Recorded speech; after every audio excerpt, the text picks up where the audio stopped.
안녕하세요. 오늘 저희가 함께 좀 깊이 파헤쳐 볼 주제는요. 20세기 초 미국 장로교회가 겪었던 거대한 신학적 지각 변동입니다. 네. 바로 진보주의의 물결과 또 이에 맞선 저항의 이야기인데요. 체드 반 닉스 호른 교수의 글을 중심으로 이 중요한 역사의 핵심을 한번 탐구해 보겠습니다. 네, 아주 중요한 시기죠. 당시 교회를 막 뒤흔들었던 진보주의 신학, 그리고 그 중심에 섰던 인물이죠. 그레시안 메이찬. 그의 보수주의적인 저항. 네. 오늘 우리는 이 역사를 통해서 신앙 고백의 중요성, 그리고 교리적 정체성이란 무엇인지, 특히 신학을 공부하시는 여러분께 이게 어떤 의미를 던지는지 함께 좀 고민해보고자 합니다. 네, 좋습니다. 이 시대를 이해하려면 우선 당시 미국 장로교회, 특히 북장로교회죠. 네. PCUSA의 상황을 먼저 좀 짚어볼 필요가 있습니다. 아, 배경 설명이 필요하겠군요. 그렇습니다. 남북전쟁 이후에 신학적으로 좀 더 유연했던 말할까 신파, 뉴스쿨이라고 불렸던 그룹과 웨스트민스터 신앙 고백을 엄격하게 지키려 했던 구파, 올드스쿨, 이 두 그룹이 재결합을 했어요. 네, 재결합은 했는데 했지만 이들의 그 신앙 고백에 대한 입장 차이는 여전히 잠재되어 있었던 거죠. 입장 차이라면 구체적으로 어떤 건가요? 쉽게 말해서 구파는 웨스트민스터 신앙 고백서와 요리문답 그 전체 체계를 교회의 아주 중요한 신앙 표준으로 여겼습니다. 네. 반면에 신파는 좀 더 핵심적인 기본적인 교리 중심으로 접근하려는 경향이 있었고요. 아하, 강조점의 차이가 있었군요. 네. 이런 배경 속에서 몇 가지 중요한 사건들이 연이어 발생하는데요. 예를 들어 프린스턴의 그 유명한 찰스 하츠 같은 분은 이미 신파 쪽에서 신앙 고백을 약화시키는 움직임이 나올 거다 이렇게 예견하기도 했어요. 미리 내다본 거네요. 그렇죠. 실제로 찰스 브릭스 교수가 성경 권위에 대한 논란으로 면직되었을 때 그를 옹호했던 이들이 주로 신파 성향의 노회였다는 점, 이게 좀 시사하는 바가 큽니다. 거기에 더해서 1903년에는 웨스트민스터 신앙 고백서 개정 논란이 있었고요. 이건 어떻게 보면 칼빈주의적인 색채를 좀 완화하려는 시도였죠. 네. 그리고 1906년에는 신학적으로 상당히 다른 노선을 걷던 컴벌랜드 장로교회와의 통합이 이루어졌습니다. 아, 통합 자체도 중요한 변수였군요. 이게 왜 중요하냐면요. 서로 다른 신학 체계를 가진 사람들이 같은 신앙 고백서에 서약을 하게 되면서 그 목회자 서약의 의미, 그러니까 신앙 고백에 대한 진실한 고백이라는 약속 자체가 상당히 희석되는 결과를 낳았거든요. 그러니까 교회의 신학적 정체성을 규정하는 기준 자체가 좀 흔들리고 있었다, 이런 말씀이시군요. 바로 그겁니다. 이런 교회 내부의 변화와 함께 당시 미국 사회 전체의 분위기는 어땠을까요? 그야말로 진보가 시대정신처럼 여겨지던 때였습니다. 정말 그렇죠. 남북전쟁 이후에 국가 재건 노력도 있었고 대학들도 발전하고 또 산업화 과정에서 나타나는 여러 문제들에 대해서 기독교적인 자선 활동 같은 것들이 막 맞물리면서요. 네, 맞아요. 교회 역시 사회개혁에 깊은 관심을 보이기 시작했죠. 맞습니다. 그 워싱턴 글래든이나 월터 라우센부시 같은 목회자들이 주창했던 사회복음, 소셜 가스필 운동이 대표적이에요. 아, 사회복음. 네. 이분들은 개인의 영혼 구원 문제보다는 사회 구조적인 악을 개혁하는 데 더 초점을 맞췄습니다. 이런 흐름은 신학교 교육에도 영향을 미쳐서요. 전통적인 신학이나 성경 원어, 교육 이런 것보다는 사회학, 심리학, 비교종교학 같은 실용적인 학문들이 더 강조되는 경향이 나타났고요. 네. 심지어는 해외 선교의 목표까지도 개인 영혼 구원에서 미국적인 가치를 통한 사회 변혁으로 이렇게 옮겨가는 분위기였죠. 사회적인 변화뿐만 아니라 신학적인 도전도 만만치 않았겠네요, 그러면. 그렇습니다. 특히 독일에서 시작된 성경 고등 비평 들어보셨죠? 네, 고등 비평. 성경을 그냥 순수한 역사적, 문학적 문서로만 분석하면서 그 신적인 기원이나 권위를 의심하는 그런 접근법인데 이게 미국 신학계에도 깊숙이 파고들었습니다. 그래서 많은 신학자들이 성경 본문을 그 비평적인 방법론에 따라서 재해석하고 기적이라든지 초자연적인 사건들은 그냥 신화다 이렇게 치부하는 경향이 강해졌어요. 그 영향이 컸군요. 물론 독일 자유주의 신학의 영향도 컸죠. 하지만 미국 내부의 그 사회 개혁에 대한 열망이라든지 진보주의적인 낙관론 역시 이런 신학적인 변화를 더 가속화시킨 중요한 요인이었습니다. 이런 분위기 속에서 이제 구체적인 갈등 사례들이 나타나기 시작했군요. 그 유니온 신학교 이야기가 나오던데요. 아, 네. 앞서 잠깐 언급했던 그 찰스 브릭스 교수요. 면직된 후에도 유니온 신학교에서는 계속 가르쳤거든요. 네. 그리고 학교 측은 그를 보호하려고 교단으로부터 아예 독립을 선언해버렸어요. 아, 독립까지. 그런데 사실상 뉴욕 노회는 이 학교 졸업생들을 계속 목사 후보생으로 받아들이는 등 긴밀한 관계를 유지하고 있었죠. 좀 모순적인 상황이네요. 그렇죠. 그러다가 1910년에 뉴욕 노회가 그리스도의 동정녀 탄생을 믿지 않는 후보생 3명에게 목사 안수를 주려고 하면서 이게 큰 논란이 된 겁니다. 아, 그 사건이 결국 교단 총회 차원의 결정으로 이어졌죠. 바로 그 유명한 5대 기본 신조 말입니다. 맞습니다. 1910년 총회는 이 논란에 대응해서 첫째, 성경의 영감과 무오성, 둘째, 그리스도의 동정녀 탄생, 셋째, 그리스도의 대속적 죽음, 넷째, 그리스도의 육체적 부활, 그리고 다섯째, 그리스도께서 행하신 기적들의 역사성. 네. 이 5가지 교리를 교회가 붙들어야 할 필수적이고 필요한 essential and necessary 교리로 선언했습니다. 이게 바로 5대 기본 신조예요. 물론 총회는 이 5가지 외에 다른 중요한 교리들도 있다는 걸 인정했고요. 그런데 이 5대 기본 신조 선언 자체에도 좀 아이러니한 측면이 있었다고요. 아, 네. 여기서 주목할 점이 몇 가지 있습니다. 첫째는 이 5대 기본 신조를 강조하는 방식 자체가 사실은 웨스트민스터 신앙고백서라는 그 통일된 교리체계 전체를 강조하기보다는요, 몇몇 기본 교리만 딱 선별해서 필수적이라고 여기는 어떻게 보면 아까 말씀드린 심파적인 신앙고백 이해 방식과 유사했다는 점이에요. 아, 전체 체계보다는 핵심 몇 가지만. 그렇죠.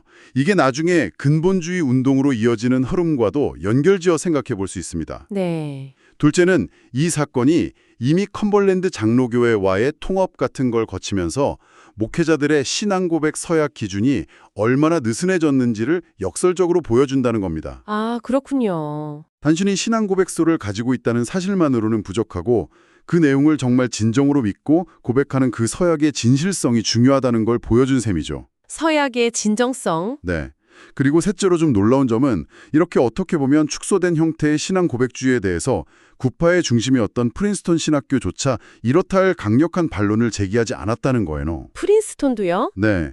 이건 어쩌면 그들이 이미 개혁주의 신앙 전체를 지키는 싸움에서는 좀 수세에 몰렸다고 판단하고 이제는 기독교 신앙의 가장 기본적인 교리들을 방어하는 데 집중하고 있었음을 보여주는 것일 수도 있습니다. 그만큼 당시 보수주의 진영의 어떤 지성적인 고립감도 컸다고 볼 수 있겠죠. 결국 교리적인 기준 자체가 상당히 모호해진 상황이었군요. 그렇죠. 이런 분위기 속에서 이제 진보주의 진영의 목소리는 더 커졌을 텐데 특히 해리 에머슨 포스틱이라는 인물이 논쟁의 중심에 서게 되죠. 아, 네, 포스틱. 침례교 목사였지만 뉴욕 제1장로교회 초빙 설교자로 활동하던 인물인데요. 1922년에 근본주의자들이 승리할 것인가? Shall the Fundamentalists Win? 이라는 아주 도발적인 제목의 설교를 했습니다. 제목부터가 아주 강렬하네요. 네, 이 설교는 당시 보수주의자들을 근본주의자라고 딱 낙인 찍으면서 관용을 촉구하는 내용이었는데 그 유명한 석유 재벌 록펠러 가문의 후원으로 이게 인쇄돼서 전국적으로 쫙 배포됐어요. 록펠러의 후원까지? 네, 그러면서 신학 논쟁에 완전히 기름을 부은 격이 됐죠. 신학계뿐만 아니라 정치 영역에서도 진보주의가 힘을 얻고 있었다면서요. 우드로 윌슨 대통령 이야기도 나오던데요. 맞습니다. 당시 우드로 윌슨 대통령은 진보주의의 아주 강력한 정치적 동맹이었어요. 그는 미국을 마치 하나님 손에 들린 어떤 특별한 도구, 세상을 구원할 메시아적인 사명을 가진 국가처럼 여겼습니다. 메시아적 국가라. 네, 특히 제1차 세계대전을 모든 전쟁을 끝내기 위한 전쟁이다 이렇게 미화하면서 미국의 역할을 거의 신적인 차원으로 격상시켰죠. 딕스 오른 교수는 윌슨이 마치 그리스도의 속성들을 미국이라는 국가에 부여한 것처럼 미국을 세상의 중보자, 빛, 평화와 구원을 가져오는 존재로 만들었다고 지적합니다. 그게 신학적으로는 왜 문제가 되는 건가요?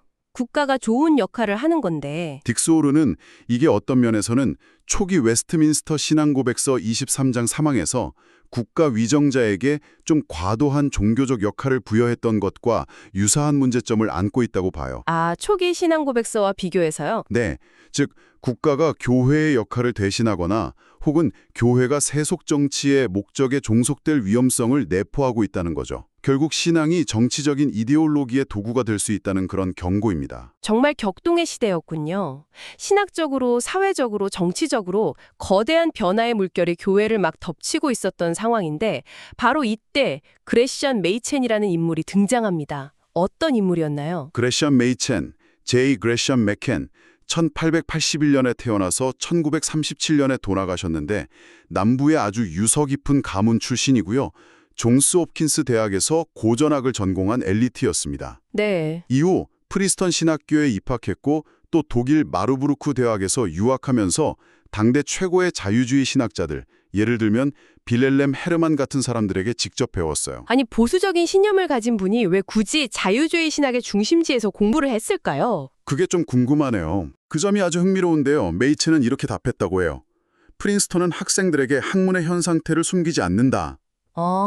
즉, 자신이 비판하고자 하는 대상을 정확히 알고 맞서겠다. 이런 프린스턴의 학문적 정직성을 보여주는 일화죠. 정면으로 부딪힌 거군요. 그렇죠.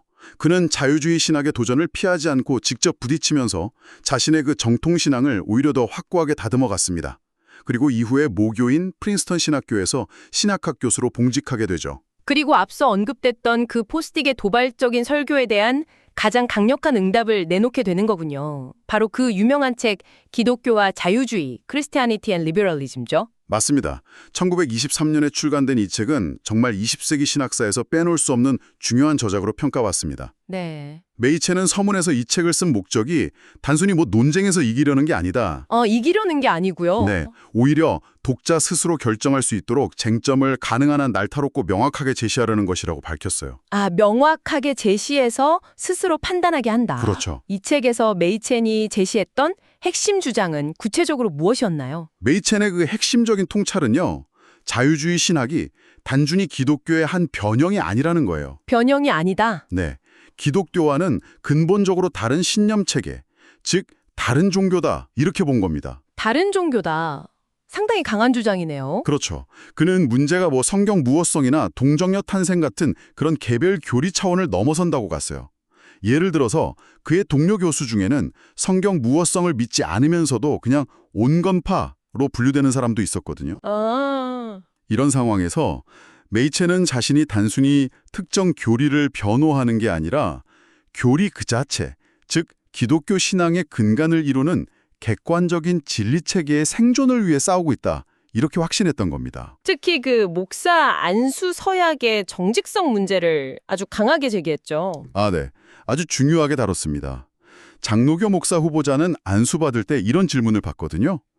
이 교회의 신앙 고백서가 성경에 가르쳐진 교리 체계를 담고 있음을 진실로 받아들이고 수납하는가? 네, 서약하죠. 여기에 예라고 답해야 합니다.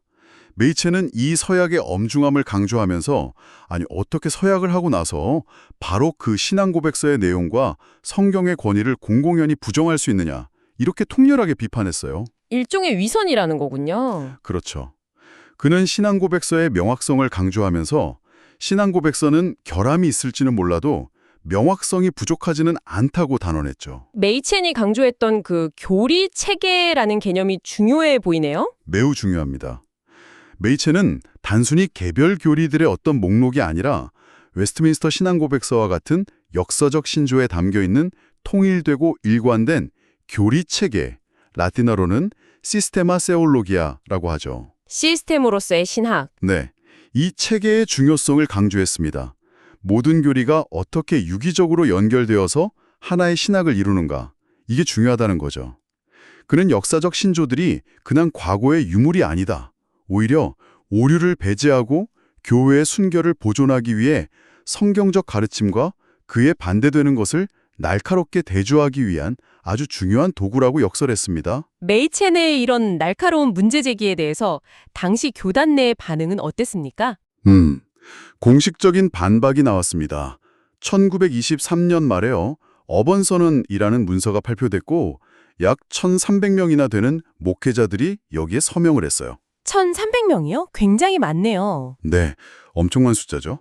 그들은 1910년 총회가 결정했던 그 5대 기본 신조 요구가 신앙 고백서에 명시되지 않은 내용을 강요하는 거다 이렇게 주장했습니다. 아, 반면에 메이첸을 비롯한 보수주의자들은 아니 그 5가지 교리는 이미 웨스트민스터 신앙 고백서 안에 명백히 포함된 내용이다 이렇게 반박했죠. 네. 이 어번 선언은 이후에 장로교회 내 신학적 갈등을 더욱 심화시키는 아주 중요한 분기점이 됩니다. 고든 클락 같은 신학자는 이걸 두고 장로교 배교의 뿌리라고까지 아주 강하게 비판하기도 했고요. 배교의 뚫이라 결국 이 갈등이 메이첸 개인에게도 직접적인 영향을 미치게 되는군요. 네, 그렇습니다.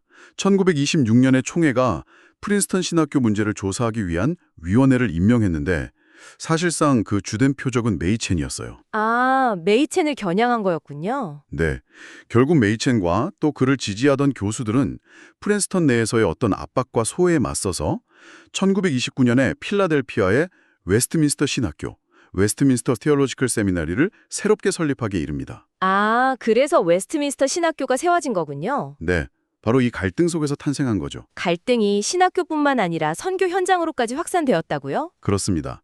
그 노벨문학상 수상작가이기도 했던 선교사 펄벅 아시죠? 네, 펄벅. 이분이 기독교의 핵심 교리들을 공개적으로 미신적이라고 비판했음에도 불구하고 교단 선교부는 그녀에 대한 징계를 거부했어요. 징계를 안 했다고요? 네.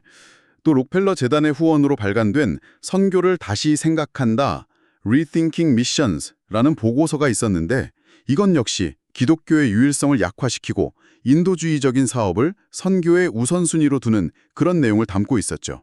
그럼 이에 대한 메이첸의 대응은 무엇이었나요? 메이첸은 1933년에 교단 선교부와는 별개로 선교적인 선교를 지향하는 독립 해외 선교부 Independent Board for Foreign Missions IBFM을 조직합니다. 그리고 보수적인 교회와 성도들에게 후원을 요청했어요. 독립선교부를 만들었군요. 네, 과거에 신파 장로교인들도 교단 기구와 경쟁하는 초교파 단체들을 지지했던 선례가 있었음에도 불구하고 교단 지도부는 이걸 교단 분열 행위로 규정하고 아주 강경하게 대응했습니다. 아, 결국 메이첸을 포함해서 이 독립선교부 이사로 활동했던 모든 목사들의 자격을 정지시켜버렸어요. 자격 정지까지. 메이첸에 대한 교단 내의 반대가 정말 극심했군요. 상상을 초월할 정도였습니다. 그는 자신에게 굉장히 적대적인 노회에 소속되어 있었고요. 반대파들은 비공개 회의를 열거나 기습적으로 일정을 변경하거나 절차를 조작하는 등 아주 공정하지 못한 방법들을 총동원해서 그를 압박했습니다. 아니, 제대로 된 변론 기회조차 주어지지 않았다고요? 네, 심지어 회의록 작성조차 금지될 정도라고 하니까요. 익명의 편지들은 그를 편협함의 교수라고 부르면서 온갖 인신공격적인 비난을 쏟아냈고요. 심지어 같은 동료 교수조차 공개적으로 그의 어조와 방식 때문에 승진해서 탈락시켜야 한다 이렇게 주장할 정도였습니다. 와, 정말 힘든 싸움이었겠네요. 결국에는 교단에서 쫓겨나게 되는 건가요? 네, 1936년에 사실상 정의가 실종된 재판 끝에 메이첸은 PCUSA에서 면직되었습니다. 면직. 이에 반발한 목회자와 교회들이 모여서 새로운 교단을 설립했는데 처음에는 미국 장로교회라는 이름으로 시작했다가 법적인 문제 때문에 곧 정통장로교회, 오스토독스 프레스비타리안 처치, OPC로 명칭을 변경하게 됩니다. 아, OPC가 그렇게 탄생했군요. 네, 그리고 메이첸은 이 새로운 교단을 위해 힘쓰다가 얼마 지나지 않아서 세상을 떠나게 되죠. 그렇습니다. 1936년 12월 이 새로운 교단을 위한 강연 여행 중에 노스다코타에서 폐렴에 걸렸고요. 결국 1937년 1월 1일에 세상을 떠났습니다. 네. 그가 임종 직전에 동료 신학자인 존 머레이 교수에게 보낸 전보 내용은 아주 유명하죠. 아, 그 유명한 전보요? 네, 나는 그리스도의 능동적 순종에 대해 너무나 감사합니다. 그것 없이는 소망이 없습니다. 그의 신학적 신념과 신앙의 핵심을 보여주는 마지막 고백이었죠. 아, 정말 울림이 있네요. 그의 묘비에는 요한계시록 2장 10절 말씀을 따라서 헬라어로 죽도록 충성하라, 피스토스 아크리타나투고 새겨져 있습니다. 피소스 아크리 타나투. 정말 치열하고 어떻게 보면 외로운 싸움이었네요. 자, 이제 이 역사적인 사건들을 좀 돌아보면서요. 메이첸과 그가 이끌었던 보수주의 운동의 강점과 약점, 그리고 이것이 오늘날 우리에게 주는 교훈은 무엇일지 좀 정리해 볼 시간인 것 같습니다. 먼저 강점부터 짚어볼까요? 네, 한 세 가지 정도로 요약해 볼 수 있을 것 같습니다. 첫째는 역시 교리적 명확성입니다. 메이체는 당시 자유주의 신학의 본질을 아주 정확하게 간파했고 기독교 신앙의 핵심 교리를 정말 흔들림 없이 명료하게 변호했습니다. 명확성. 둘째는 신앙 고백의 중요성 강조입니다. 그는 목사 서약의 진실성, 그리고 교회의 신학적 정체성을 지키는 데 있어서 역사적 신앙 고백서가 갖는 가치를 아주 강력하게 역설했죠. 특히 아까 말씀드린 시스테마 세올로지의, 즉 교리의 통일된 체계로서의 중요성을 강조한 점이 아주 중요합니다. 신앙 고백의 가치? 네.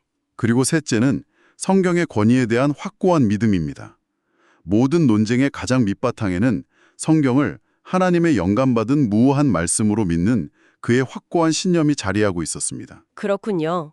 교리적 명확성, 신앙 고백의 중요성, 성경 권위에 대한 믿음. 반대로 약점이나 한계로 지적될 수 있는 부분은 어떤 것들이 있을까요? 이것 또한 세 가지 정도로 생각해 볼 수 있을 텐데요. 첫째는 결과론적이긴 하지만 교단 내에서 분열적인 인물로 비춰졌다는 점입니다. 아, 분열적 이미지. 네, 당시 교회의 평화나 연합을 더 중요하게 생각했던 다수의 시각에서는 그가 좀 불필요한 논쟁을 일으키는 인물로 여겨졌을 수도 있어요. 그럴 수 있겠네요. 둘째는 고립입니다. 그는 프린스턴 신학교 내에서도 사실 소수였고 또 새로운 신학교나 교단을 시작했을 때 기대했던 것만큼 그렇게 폭넓은 지지를 얻지는 못했습니다. 네.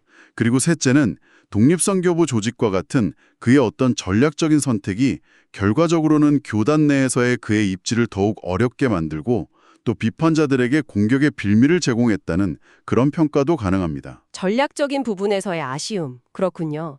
자, 그럼 이 역사가 오늘날 신학을 공부하고 또 미래의 목회를 준비하는 여러분들에게는 어떤 실제적인 적용점을 줄 수 있을까요? 이것 또한 세 가지 중요한 목회적 신학적 질문을 던져준다고 생각합니다. 첫째는 신앙 고백적 정체성과 목회 사역의 관계에 대한 질문입니다. 네. 우리는 웨스트민스터 신앙 고백서와 같은 우리의 신앙 유산을 어떻게 이해하고 어떻게 가르치며 또 교회의 구체적인 삶 속에서 이걸 어떻게 실천해야 할까요? 특히 목회자 서약의 진정성은 오늘날에도 여전히 중요한 문제입니다. 그렇죠. 둘째는 현대 신학 조류 속에서의 분별력입니다.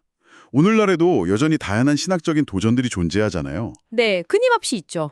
무엇이 성경적인 가르침에 진정으로 부합하는지 분별하는 신학, 즉 테올로지아와 그것을 우리의 삶으로 살아내는 실천, 파렉시스가 모두 필요하다는 겁니다. 지성과 실천. 네. 그리고 셋째는 교회의 순결과 일치 사이의 그 건강한 긴장을 어떻게 유지할 것인가 하는 문제입니다. 진리를 타협하지 않으면서도 어떻게 형제적인 사랑과 교회의 연합을 균형 있게 추구할 수 있을까? 여기에 대한 깊은 고민이 필요합니다. 메이첸의 시대만큼이나 오늘날에도 이 문제는 여전히 중요하거든요. 순결과 일치의 균형. 참 어려운 문제죠. 메이첸이 세운 웨스트민스터 신학교는 바로 이러한 고민들을 안고 그의 신학적 증언을 이어가고자 노력하고 있다고 들었습니다. 네, 그렇습니다. 딕소른 교수는 웨스트민스터 신학교가 추구하는 가치를 몇 가지로 요약하는데요. 첫째, 성경에 철저히 충실하고 비블리컬. 둘째, 신앙 고백적 유산을 중요하게 여기며 학교의 모토가 사도행전 20장 27절에 하나님의 모든 뜻, 즉 파산텐 블렌투 때우를 강조하는 것과도 연결이 되죠. 아, 하나님의 모든 뜻. 네. 셋째, 복음주의적인 연합 정신을 가지며 이벤젤리컬. 넷째, 교회를 섬기는 실천적인 프랙티컬 신학을 추구하고 마지막으로 교수와 학생이 함께 인격적으로 교제하며 배우는 현장 중심의 임바디드 신학 교육을 지향한다고 설명합니다. 비블리컬, 컨페셔널, 에반젤리컬, 프랙티컬, 임바디드. 네, 잘 알겠습니다. 자, 오늘은 20세기 초 미국 장로교회를 뒤흔들었던 진보주의 신학의 도전과 그에 맞선 그레션 메이첸의 신앙적 저항, 그리고 그 결과로 탄생한 웨스트민스터 신학교와 OPC의 이야기를 좀 깊이 있게 살펴보았습니다. 네. 교리의 중요성, 또 신앙 고백에 대한 충실함, 그리고 시대적인 도전 앞에서 기독교 신앙의 본질을 지키려 했던 그 치열했던 신학적 여정을 함께 따라가 보았습니다. 이 이야기는 정말 단순히 과거의 기록이 아니라 오늘 우리에게도 여전히 살아있는 질문을 던지고 있습니다. 맞습니다. 마지막으로 여러분께 질문 하나를 남기면서 마무리할까 합니다. 오늘날 우리가 살아가는 이 시대와 또 우리가 섬기는 교회 안에서 진보와 정통, 포용과 순결은 각각 어떤 의미를 가질까요? 우린 어떻게 우리의 신앙 고백적 유산에 충실하면서도 이 급변하는 세상 속에서 복음을 효과적으로 증거하고 또 사랑으로 교회를 온전히 세워나갈 수 있을까요? 이 질문에 대한 답을 계속해서 찾아가는 여러분의 여정이 되시기를 바랍니다.